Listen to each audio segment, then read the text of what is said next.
Hi everyone, this is James from Info Direct Group YouTube channel. I have a new video for you. It is called the Rapture Harvest Season Time. And I'm recording this video September the 15th, 2025. I'm going to begin. Now, I have a video for you that I want to play before I go on to the next slide. Now, this video is a rabbi. His name is Lawrence. I'm just going to give you his last initial is H.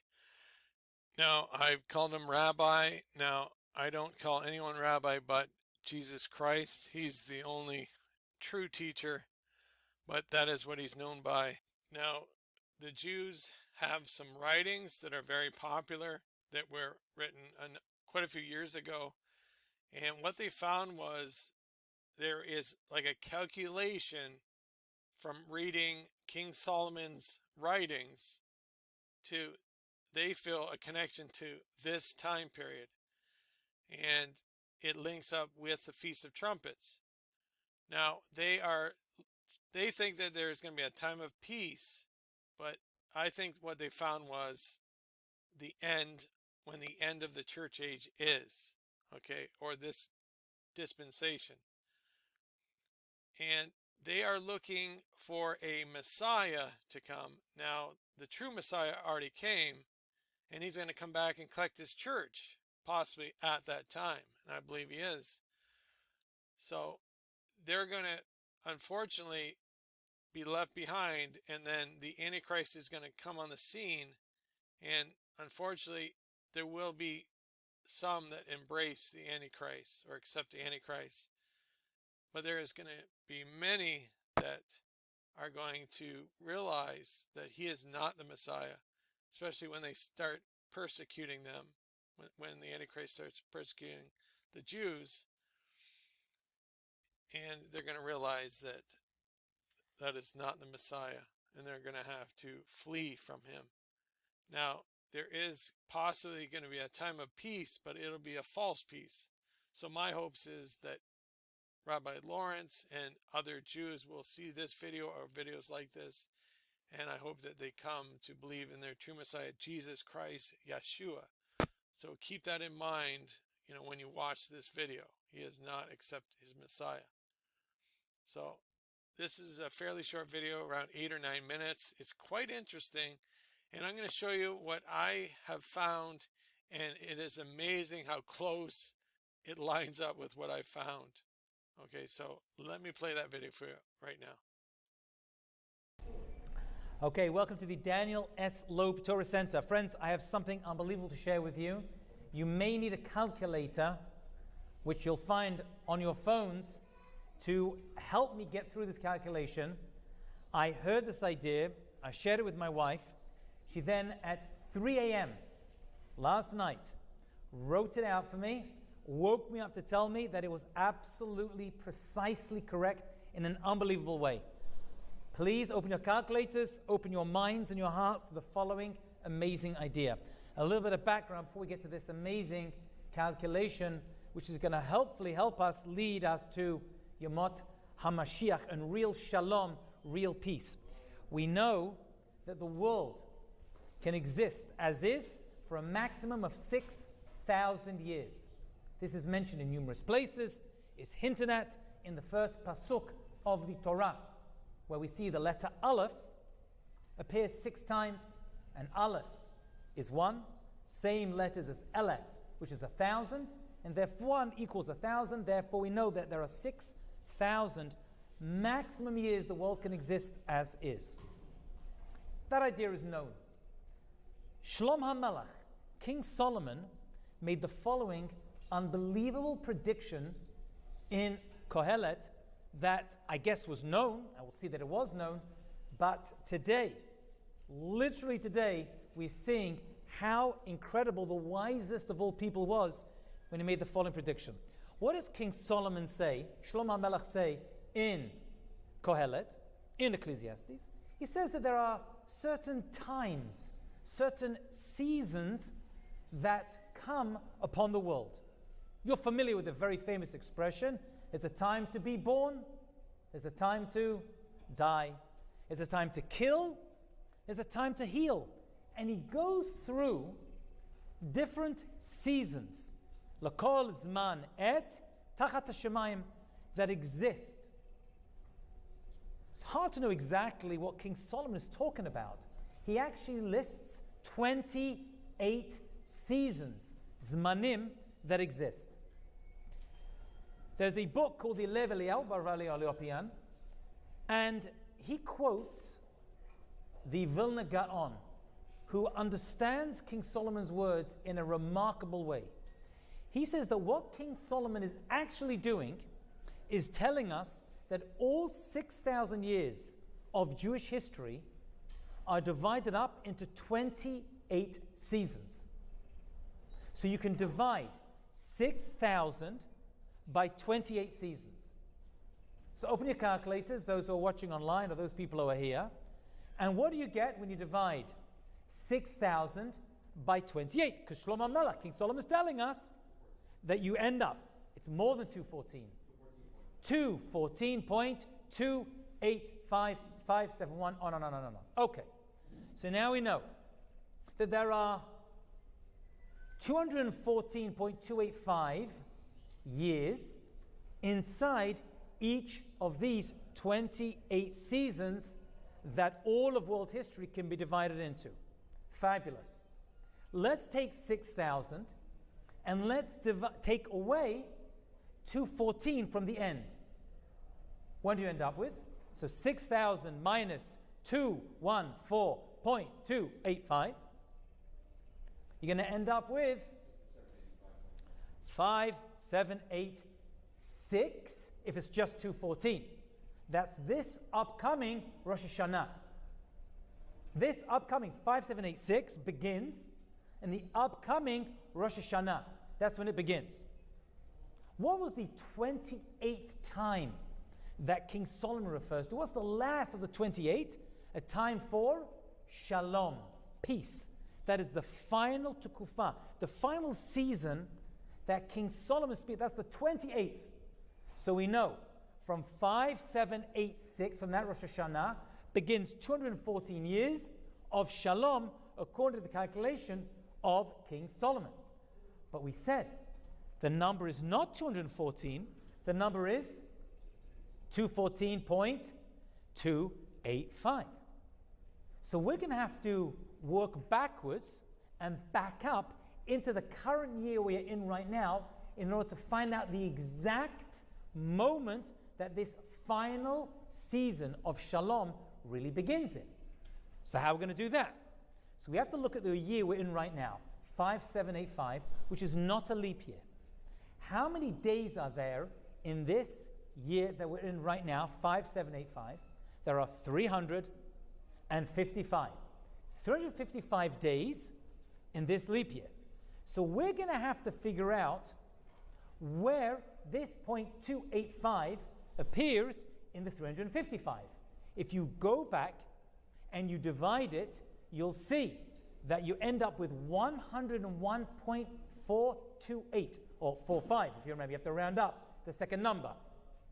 So now we have 101 and a half days into this year that we're in right now in order to figure it out, where this season actually begins, because it's creeping into our year. So check this out. Let's do this. We have a few months. We have Elul. Elul is how many days? 29. 29 days. You have Av. So we're working backwards from Rosh Hashanah, okay, the one that's upcoming. You have 29 days of Elul. So deduct that. You have 30 days in the month of Av. You have to deduct that. You have Tammuz, which is 29 days. Deduct that. You're left with 13 days before then as well. So you have 29 plus 30 plus 29 plus 13 to reach the golden number of 101.42 or 0.45, which takes us to the 18th day of Sivan that passed already. That's when the Shalom time actually begins, which falls on June 14th, Shabbat, or the day before, because you have to add a little bit, take a little bit more off, Friday, June 13th. What happened? On Friday, why I was correct. What happened on that day, on that Shabbat, that started the day before June 13th? The bombing of Israel in Iran. That's what started then. That is the exact, precise calculation of King Solomon's 28th season of shalom beginning in this world. When you work it out, mathematically it falls punct exactly on that day, and that is when the 28th wordings of Shlomo Melech, King Solomon, begins real shalom peace. Can you see that? It's unbelievable how the words of King Solomon, according to the Vilna Gaon, has worked out precisely right now. So that means right now, my friends, we are living in the ultimate time of. Now, what I want to do is I want to go over a few things with you. Now, this is the Hebrew months. You have Elul, and again, that's 29 days. Av is 30 days, and Tammuz is 29 days. Now, you might be wondering why I put an X through Tammuz, because I think that is really appalling, because that is idolatry. I'm amazed that they would use this blasphemous name, okay, for their representing their month. But anyway, that's why I crossed it out. And 29 days for that month. And then Sivan is 13 days. Now, this is the calculation 101, and there was some remaining, but 101 will say. Now, I want to show you something here. Now, this is what I found, the period that we're looking at, the Feast of Trumpets. I think officially starts September the 22nd or 23rd, 24th in this time period. Now, take a look at this. The time of the eclipse, September the 21st, look at what you have here. That's the 264th day of the year, but days remaining, I just want to show you, is 101.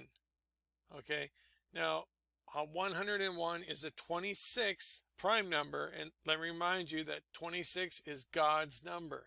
Okay, and then for the 22nd of September, there's 100 days remaining. That's the 265th day of the year. And September the 23rd, you have 99 days remaining. And then 24th, you have 98 days remaining. So I think that is amazing that how that lines up, or there is a kind of a connection there. So that is pretty interesting in itself. But what I'm going to do now, I'm going to continue. I have a lot more to show you that is very powerful. Going to the next slide. Now I want to share John chapter 4 verses 35. Say not ye, there are yet 4 months, and then cometh harvest? Behold, I say unto you, lift up your eyes and look on the fields, for they are white already to harvest. So 4 months, and then lift up your eyes. And it's talking about comes the harvest. So let me continue. And I want to show you a couple other verses too. Now Isaiah chapter 28 verses 28. Bread corn is bruised, because he will not ever be threshing it, nor break it with the wheel of his cart, nor bruise it with his horsemen. Now, I think it's very interesting how it says bread corn will not be bruised. Now, I made a mistake. I said the bread corn is not bruised here, but it says it is bruised. But then it says, nor bruise it with his horsemen. So again, I made a mistake. It is, bread corn is bruised. Now, what I really wanted to point out was this, not ever be threshing it. So it sounds like it does not go through the tribulation. So could the bread corn represent the church? The church is removed and does not see the tribulation or Jacob's trouble. Now, I think that's possibly the connection, maybe, with this verse. But I just want to make sure I cleared that up. It won't be threshed, so it sounds like it won't go through tribulation.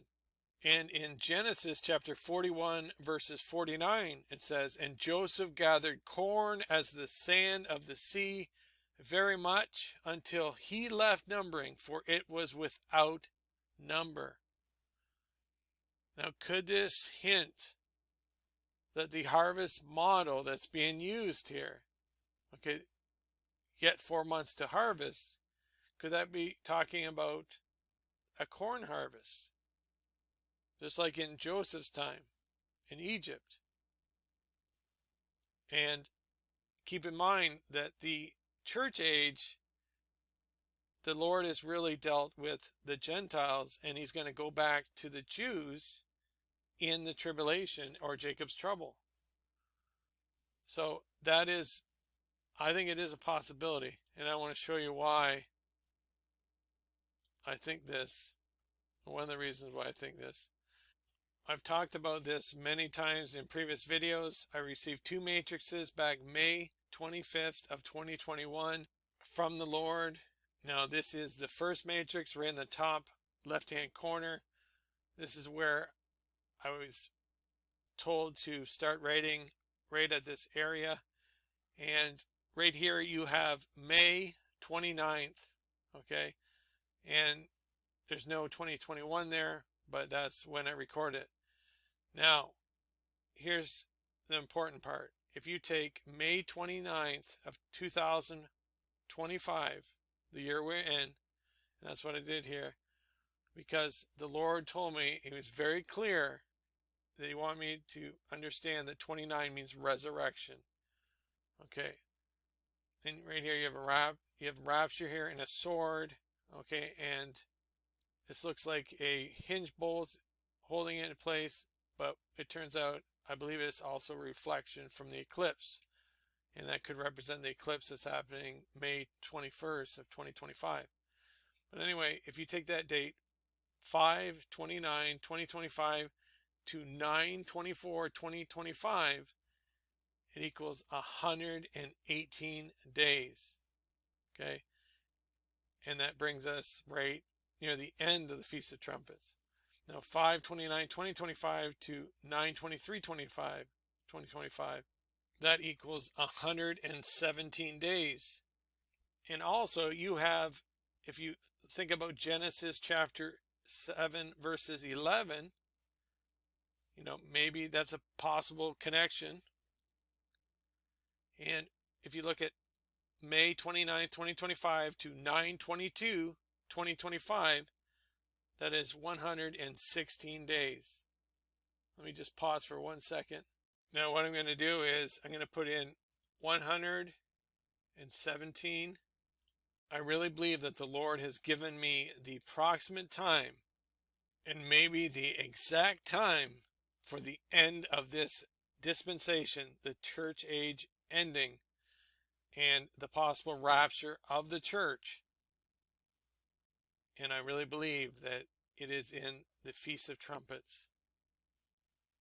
Now, I wasn't going to include this slide, but the Lord this morning woke me up around 4:30, and I could not get back to sleep. I really didn't want to get out of bed, but I just could not get back to sleep. And this is how I had this idea of creating this video and also using the video of Rabbi Lawrence. And some of this information just came to me, and this is why I'm including this slide, and I really think it's incredible, these revelations. I did think about this verse before, and I felt really compelled to include this verse, Revelation chapter 1, verses 10. I was in the Spirit on the Lord's day and heard behind me a great voice as of a trumpet. Now, could John, the writer of Revelation, is he looking at the rapture happening, or is he in it and he's seeing the future? It says he's in the Spirit on the Lord's day. Could that mean Sunday? I don't know. We believe that Jesus Christ rose on Sunday, the Lord's day. Okay, after 3 days, Jesus rose from the dead, and Sunday would be the Lord's day. So could this line up, this timing? Could it be talking about the rapture happening? So I'm not sure, but I think that could be a connection. And John chapter 10 verses 9, I am the door. By me, if any man enter in, he shall be saved, and shall go in and out and find pasture. Now, let me remind you that September 21st, 2025, 21 is the 9th Fibonacci golden sequence number. Now, it's actually God's fingerprint, but he allowed Fibonacci to discover, the golden spiral and the golden sequence. But that is quite interesting. And then 23, September 23rd, 2025. Again, we're in the Feast of Trumpets, right in the middle, actually. And 23 is the 9th prime number. Okay, and then you have 10-9. 10 indicates fullness. It's also known as a Gentiles number to the Jews. 9 means fruits of the Holy Spirit. That's the biblical meaning linked to that number.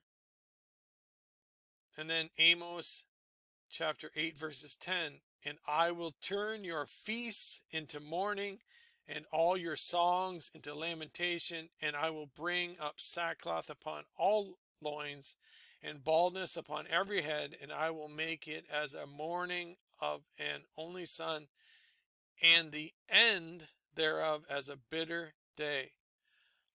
Now, could Amos be writing about if the rapture did happen and judgment came? When the rapture happened, there's going to be planes crashing, trains crashing, cars crashing, and many, many people missing. And it would certainly turn the Feast of Trumpets into mourning. And then all the other feasts, this Christmas season, I would think, or Hanukkah, it would be a terrible time for a while, for sure. But of course, the Antichrist will come on the scene and have all these solutions that are not solutions, but it'll look like he has the solutions. But it'll be deception. But, could this be indicating that? I don't know, but I thought it was worth including that. Now, this verse just came to me. Like, it's not a verse that I've read in a long, long time. But I felt, again, compelled to include that verse. So I just wanted to create this video, show you these different connections to the harvest season and maybe the possible timing of the rapture and the tribulation or Jacob's trouble starting. And I just want to end on this slide here. 29 means resurrection and also departure. Well, rapture would be a departure. 30, dedication or blood of Christ. 31 is offspring, seed. 22, light manifesting or light making manifest. 23 is death, but on a positive note, 23, in simple gematria, I am equals 23. 24 equals priesthood. Now, if you're raptured, it says we'll be kings and priests with Christ. 25 means forgiveness of sins. Now, this particular one I don't really agree with. 26 is God's number. That's what God told me himself. And 27, preaching of the gospel. Now, that is correct. 28 is eternal life. And then 20, redemption, expectancy. 21, exceedingly sinfulness of sin. And we're certainly in that age right now. It's just like in the days of Noah. Now, 4 is creation of the world, and also it's connected 4 with door, and Jesus is the door. 3, resurrection, divine completeness, perfection, Godhead, and Trinity. And 6 is man's number, and it says Satan, his influence. Certainly Satan has big influence on people these days, and has done that right from Adam and Eve. He's tried to trick people with some truth, but mostly deception. That's one of his strongest tools. 7 is completeness, spiritual perfection. 8, new beginning, new creation, new birth. 9, fruit of the Spirit, divine completeness from the Lord. And it says here 10 is testimony, law, and responsibility. And again, I've heard Jews say that 10 is a Gentile number. So anyway, I just wanted to end on this. But I have some absolutely powerful, incredible videos that some I've been holding back to this time period. I felt the Lord did not want me to release these. Now, probably in a couple days, I'm going to release it when I feel the Lord wants me to. So I'm going to release those videos. So please do not miss the next videos that are coming out. In maybe my last 2 videos or so, maybe 3 videos that I'm going to create before I believe the rapture is going to happen and Jacob's trouble or the tribulation start. So please stay tuned. Thank you so much for watching. God loves you so much. God bless you all. In the precious name of Jesus Christ, amen. Now, after I just finished this video and I was going to edit this video, I felt the Holy Spirit wanted me to include this verse, Matthew chapter 18, verses 12. Now, look how appropriate this is. How think ye, if a man have 100 sheep, and one of them be gone astray, doth he not leave the 99 and goeth into the mountains and seeketh that which is gone astray? Now look at this. Now again, remember, 21 is the 9th Fibonacci golden sequence number, or it's actually God's golden fingerprint. Okay, the 9th one in the sequence. And then 23 is the 9th prime number. But again, I want to take you back to this slide, and you see day 266, the 23rd of September. Again, 23 is the 9th prime number, and it so happens there is 99 days left in this year, okay, after that day. And the 22nd is 100, and 100 could represent fullness. And let's go back to that verse again. So we have reference to 2 9s, 90 and 9. So 9, 9. And we have that right here, 9 and 9. And then 100 sheep. And you have a reference. Okay, the 22nd. It's 100 days remaining in the year. And not only that, we have 1, which will be coming up after between it'll be the 24th of September. It'll be the first day in Tisri, or in the Torah calendar, the first day. So you can't make this up. Is God telling us something, that the rapture is coming and the tribulation and Jacob's trouble is coming? I really believe so. So now I'm going to truly end this video here. Thanks again for watching.